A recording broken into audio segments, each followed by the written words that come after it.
Hello guys, welcome to my YouTube channel Biomed Easy. So in this lecture series, now we are going to start with the chapter cell cycle and cell division. ठीक है, इससे पहले अगर हम बात करें बच्चों तो दो चैप्टर जो हैं इस पूरी यूनिट में, जिसमें कि सबसे पहला chapter cell structure and function and the second chapter biomolecules we had already discussed. Okay, and today's topic will be the cell cycle and cell division. ठीक है, तो topic cell cycle and cell division. Okay, and this particular chapter or this particular unit is having a good weightage in your all competitive exams. Okay और सिर्फ competitive exams की ही बात नहीं है. अगर इस चैप्टर में अगर हम देखें जो कि सेल डिवीजन, तो ये सेल साइकिल और सेल डिवीजन का जो कॉन्सेप्ट है जिसमें कि हम देखेंगे माइटोसिस, मियोसिस. ठीक है, तो ये जो सारे प्रोसेसेस हैं, इन सारे प्रोसेसेस को आप आगे के जो फर्दर ये जो चैप्टर्स हैं, तो इन चैप्टर्स में भी इनका काफी ज्यादा इंपॉर्टेंट रोल है. तो इस कहने का मतलब है कि ये जो चैप्टर है ये आपके कई सारे चैप्टर से और आपको लिंक चैप्टर है ये. ठीक है, तो इसमें जो भी कॉन्सेप्ट है, इन सारे कॉन्सेप्ट को आपको एग्जाम के पॉइंट ऑफ व्यू से तो समझना ही है, क्योंकि बहुत सारे क्वेश्चन इससे प्रीवियस ईयर के क्वेश्चंस में बहुत सारे क्वेश्चन इससे इस चैप्टर से पूछे गए हैं. ठीक है, और नॉलेज के बेसिस पर भी अगर हम देखें, नॉलेज के पॉइंट ऑफ व्यू से भी अगर हम बात करें, तो इस पर्टिकुलर चैप्टर से जैसा कि माइटोसिस और मियोसिस ये जो प्रोसेसेस हैं, तो इनको समझना काफी ज्यादा इंपॉर्टेंट रहेगा आप सभी के लिए. ठीक है, तो इस चैप्टर को बहुत अच्छे से क्लियर करना है आपको. कहीं पर भी अगर डाउट होता है किसी भी पॉइंट में, तो आपको कमेंट सेक्शन में जाकर के और आपका जो क्वेश्चन रहेगा वो आपको वहां पर जाकर के पूछ सकते हैं.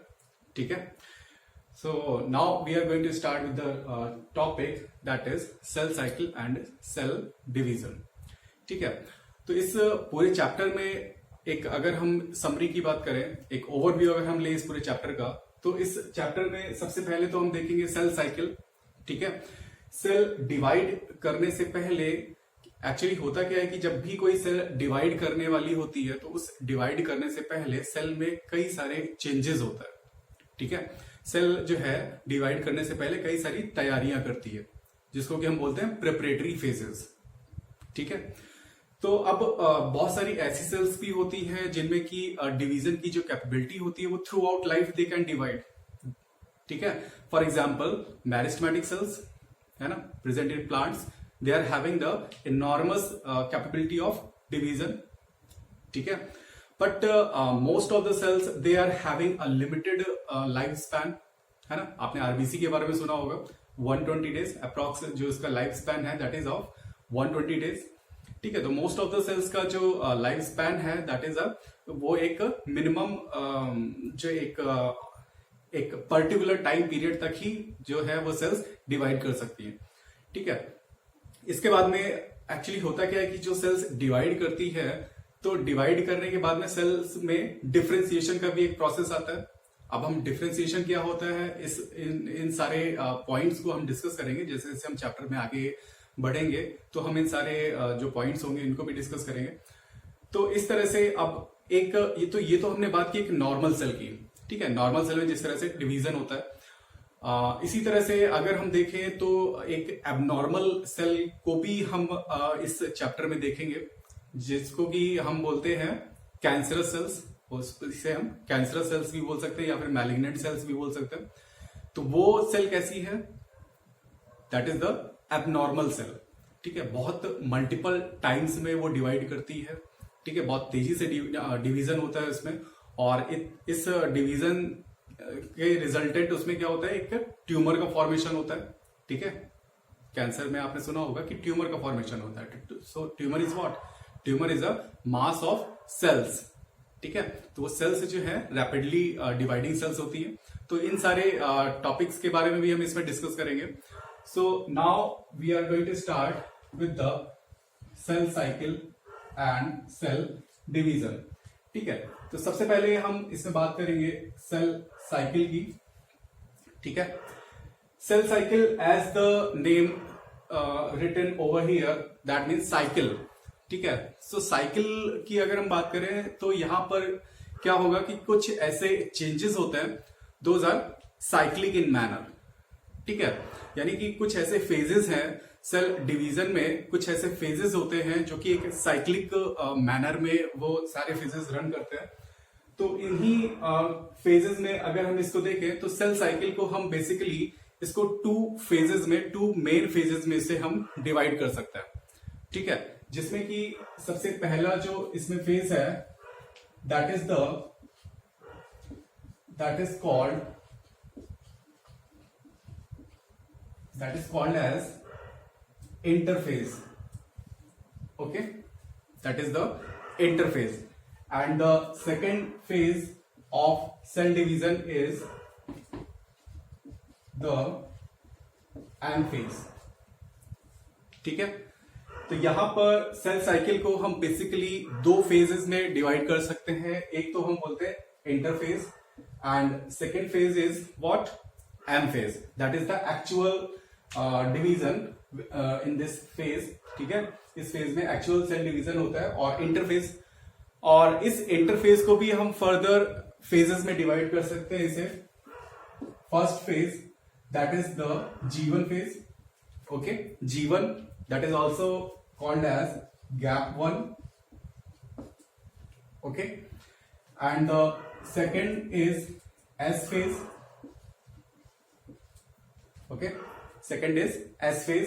S means synthesis, S means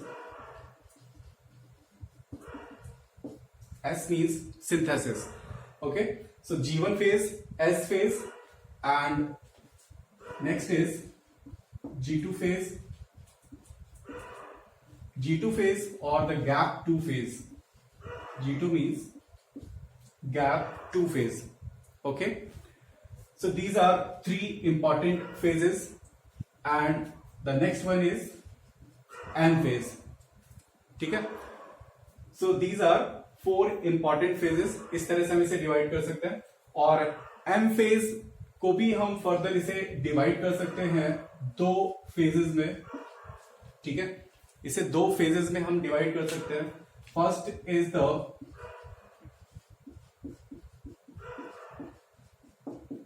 first is karyokinesis and second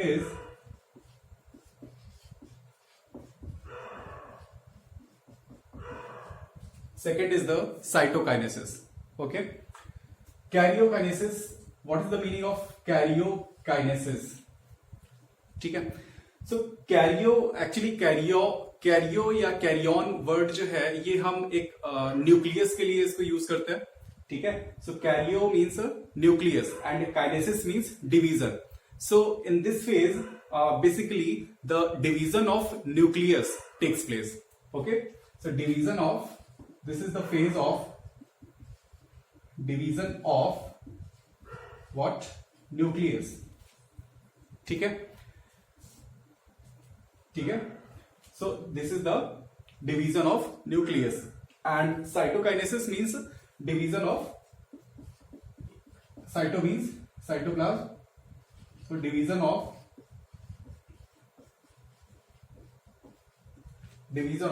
cytoplasm, ठीक है। And this karyokinesis again it can be divided into some other phases, okay.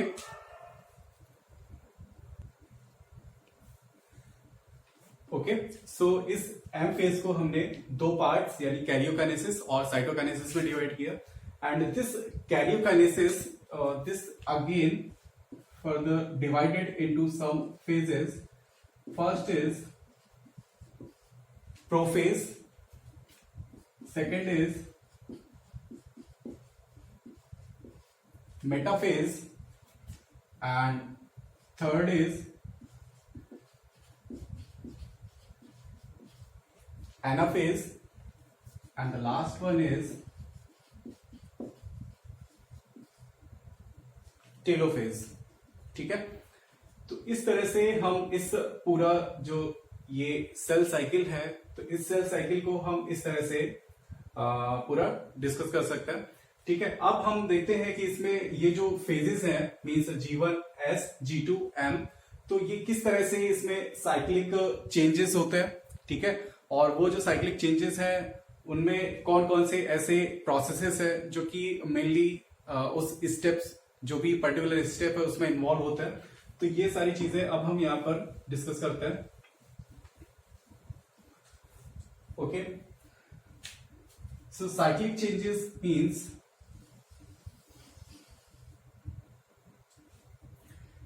so let's say this is the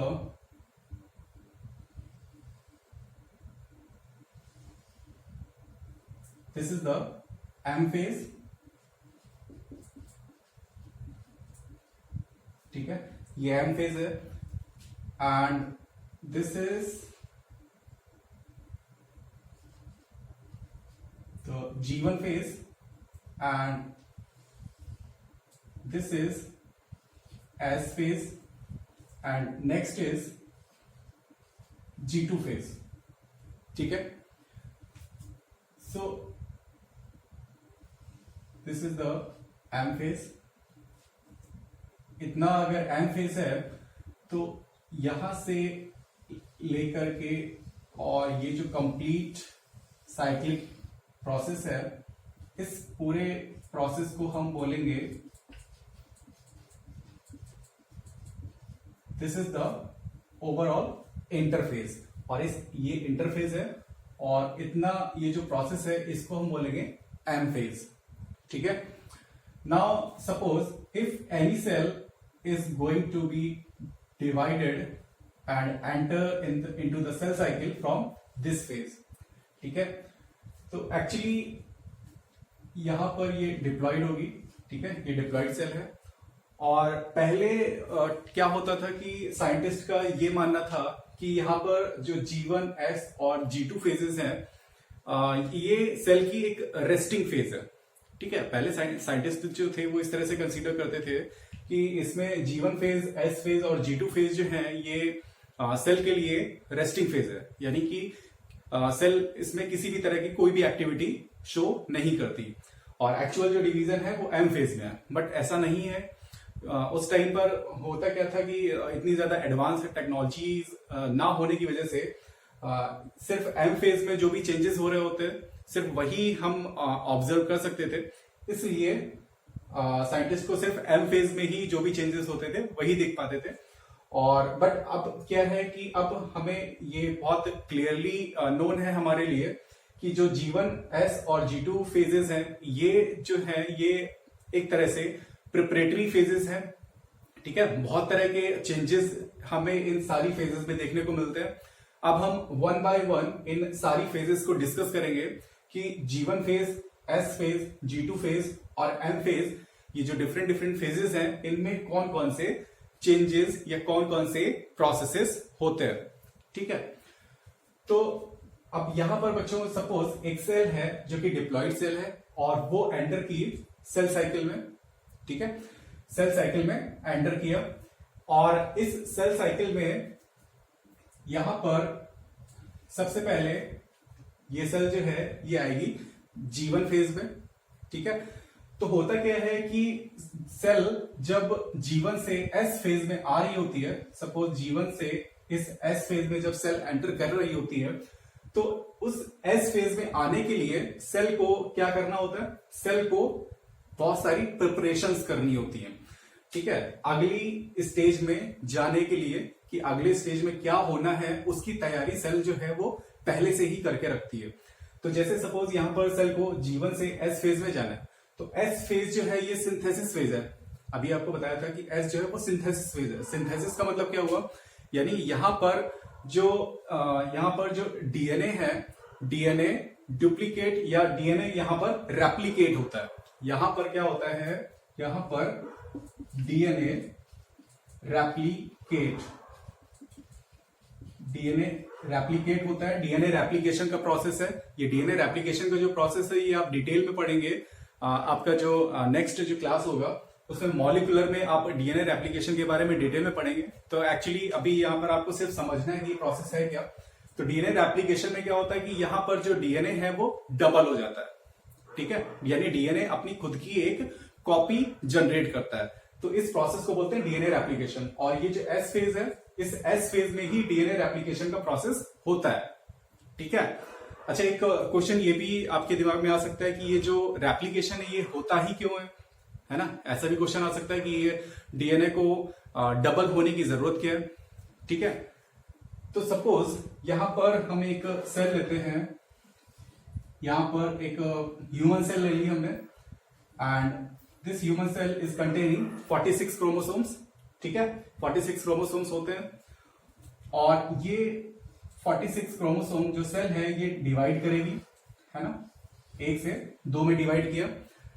और अब होता क्या है कि यहां पर क्या होना चाहिए कि यहां पर 46 और 46 दोनों जो सेल्स, यानी ये पैरेंटल सेल है, this is the parental and these are daughter cells, ठीक है। तो ये जो डॉटर सेल्स हैं इनमें भी तो क्रोमोसोम नंबर सेम होने चाहिए ना, दोनों में ही सेम होने चाहिए, यानी जितनी भी पेरेंट की जो जेनेटिक इंफॉर्मेशन है वो सारी की सारी इंफॉर्मेशन दोनों में आनी चाहिए ना कि एक में, ठीक है। तो इसके लिए क्या होगा, यहां पर जो ये डीएनए है ये डबल होगा, ठीक है, और डबल होने के बाद में ही यहां पर ये 46 दे सकता है, और इसको भी 46 जो है यहां पर क्रोमोसोम नंबर जो है वो मेंटेन रह सकता है। तो इस वजह से डीएनए रेप्लिकेशन का जो प्रोसेस है काफी इंपॉर्टेंट प्रोसेस है। और इस डीएनए रेप्लिकेशन में आप जब पढ़ेंगे इसको डिटेल में, तब यहां पर आपको पढ़ने में आएगा कि बहुत सारे एंजाइम्स होते हैं डीएनए रेप्लिकेशन के प्रोसेस में जो कि इन्वॉल्व होते हैं। फॉर एग्जाम्पल यहां पर सबसे पहले तो डीएनए पॉलीमरेज एक एंजाइम होता है, that is the main replicating enzyme. So polymerase, okay, polymerase, and second helicase, ठीक है, helicase, third topoisomerase, third is topoisomerase. ये सारे नाम आपको याद नहीं करने हैं, ये सिर्फ समझना है इसको, क्योंकि ये आपका डिटेल में टॉपिक आएगा पूरा, तो उसमें आपको वहां पर आप ये पढ़ेंगे सारी चीजें, ठीक है। सो पॉलीमरेज, हेलिकेज, टोपोआइसोमरेज, ठीक है, लाइगेज, है ना, लाइगेज भी है इसमें, लाइगेज। तो ये सारे बच्चे एंजाइम्स हैं जो कि इस डीएनए रेप्लिकेशन के प्रोसेस में इन्वॉल्व होता है, ठीक है, यानी डीएनए को डबल करने के लिए इन सारे एंजाइम्स की रिक्वायरमेंट होती है, ठीक है। So most of the enzymes, these most of the enzymes are made up of are the proteinaceous in nature, यानी कि ये प्रोटीन से बने होते हैं, ठीक है। मोस्टली जो एंजाइम्स होते हैं वो क्या होते हैं, प्रोटीनेशियस होते हैं, यानी प्रोटीन से बने होता है। तो ये सारे क्या है, प्रोटीनेशियस हैं। Most of the enzymes are proteinaceous, means they are made up of protein, है ना, ये प्रोटीन से बने होते हैं। तो अब ये जो जीवन फेज है, अब हम इसमें बात करते हैं कि इस जीवन फेज में यहां पर कौन कौन से प्रोसेस या कौन कौन से चेंजेस या कौन कौन सी चीजें इसके पास में होनी चाहिए जिससे कि जो डीएनए रेप्लिकेशन का प्रोसेस है वो इजीली हो सके, ठीक है। सो नाउ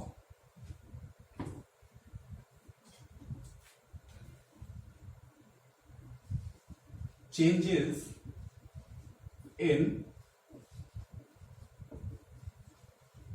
जीवन फेज, ठीक है। तो इस जीवन फेज में कौन कौन से चेंजेस होते हैं, सबसे पहले तो आपको बताया कि क्योंकि सेल को आगे की तरफ एंटर करना है, यानी एस फेज में जाना है, एस फेज में जाना है यानी कि रेप्लिकेशन करना है। रेप्लिकेशन करना है इसका मतलब क्या है कि यहाँ ये एंजाइम्स बनाने हैं इसके, ठीक है। और एंजाइम्स बनाने हैं तो इसका मतलब क्या है, एंजाइम्स क्या है, ये प्रोटीन से बने हुए हैं, ठीक है। तो यहां पर सबसे पहले क्या होगा, यहां पर सिंथेसिस ऑफ प्रोटीन्स, ठीक है। यानी जीवन फेज में जैसे ही सेल एंटर की इस जीवन फेज में, तो यहां पर क्या होगा, यहां पर प्रोटीन बनना स्टार्ट हो गया, ठीक है। तो यहां पर क्या हुआ, प्रोटीन का बनना स्टार्ट हो गया, प्रोटीन सिंथेसिस स्टार्ट हो गया। Protein synthesis of protein for the process of DNA replication, ठीक है, प्रोटीन का सिंथेसिस स्टार्ट हो गया डीएनए रेप्लिकेशन के प्रोसेस को कराने के लिए, okay. And next, when we are talking about the synthesis of protein, that means we are discussing here about the transcription and translation, ठीक है। ये भी मॉलिक्यूलर प्रोसेसेस है, ट्रांसक्रिप्शन, ट्रांसलेशन, ये भी आप पढ़ेंगे, इसको भी डिटेल में पढ़ेंगे, रेप्लिकेशन के बाद में ही ये सारे टॉपिक्स आते हैं। तो जो ट्रांसक्रिप्शन और ट्रांसलेशन का जो प्रोसेस है, तो ट्रांसलेशन के प्रोसेस में ही इन प्रोटीन्स की सिंथेसिस होती है, ठीक है। तो यहां पर प्रोटीन की सिंथेसिस के लिए या ट्रांसलेशन कराने के लिए यहां पर कुछ आरएनएज चाहिए होते हैं। So here synthesis of RNase, ठीक है। इसी जीवन फेज में क्या होगा, एक तो प्रोटीन बनना स्टार्ट हो जाएगा, ठीक है, और दूसरा क्या होगा, यहां पर जो है ये आरएनएज बनना स्टार्ट हो जाएंगे, ठीक है। आरएनए, जिससे कि आगे जो प्रोसेस है रेप्लिकेशन, ट्रांसक्रिप्शन, ट्रांसलेशन, तो ये जो प्रोसेसेस है यहां पर ये स्टार्ट हो जाए, ठीक है। इसके बाद में, ठीक है, इसके बाद में यहां पर तो ये जो मेन चेंजेस हैं, सबसे पहले तो प्रोटीन बनना, ठीक है, आरएनए बनना, ये सारे प्रोसेस स्टार्ट हो जाएंगे। और नेक्स्ट, अब जब ये सारी चीजें बनना स्टार्ट हो गई इस फेज में, जीवन फेज में, तो क्या इससे सेल का साइज भी इंक्रीज होगा? डेफिनेटली सेल का साइज भी इंक्रीज होगा, ठीक है। So here the cell size increases, ठीक है, सेल साइज जो है यहां पर इंक्रीज होगा। आरएनए का प्रोसेस, आरएनए बनने का जो प्रोसेसेस है, वो सारे प्रोसेस जो है वो स्टार्ट हो जाएंगे, इंक्रीज हो जाएंगे, ठीक है। तो जीवन फेज में अगर हम बात करें, so these are changes those are observe in case of G one phase, ठीक है। जीवन फेज में ये सारे चेंजेस होते हैं। तो अब नेक्स्ट फेज में क्या है, यहां पर जीवन से जैसे ही सेल एस फेज में एंटर की, तो एस फेज में क्या होना है, रेप्लिकेशन होना है, ठीक है। एस फेज में रेप्लिकेशन होना है। तो अब इस रेप्लिकेशन होने के लिए क्या क्या चाहिए होंगे, रेप्लिकेशन होने के लिए यहां पर ये सारे एंजाइम्स चाहिए होंगे, है ना, ये सारे एंजाइम्स चाहिए होगा। और इन एंजाइम्स के बनने के लिए क्या चाहिए, प्रोटीन चाहिए। तो प्रोटीन है क्या हमारे पास, प्रोटीन है ना, प्रोटीन है। इसके बाद यहां पर प्रोटीन बन रही है, इसका मतलब क्या है, आरएनए चाहिए होंगे, आरएनए है हमारे पास। और नेक्स्ट, यहां पर इस सारे प्रोसेस को कराने के लिए हमें एनर्जी की भी रिक्वायरमेंट होगी। तो एनर्जी के लिए यहां पर एटीपी, ठीक है। So ATP synthesis also takes place here, ठीक है, एटीपी भी है हमारे पास। इसके अलावा और अगर हम देखें तो यहां पर कुछ ऐसे रॉ मटेरियल्स की रिक्वायरमेंट होती है जो कि इस रेप्लिकेशन के लिए या डीएनए की सिंथेसिस के लिए जरूरी होते हैं। So here raw materials like pentose sugar,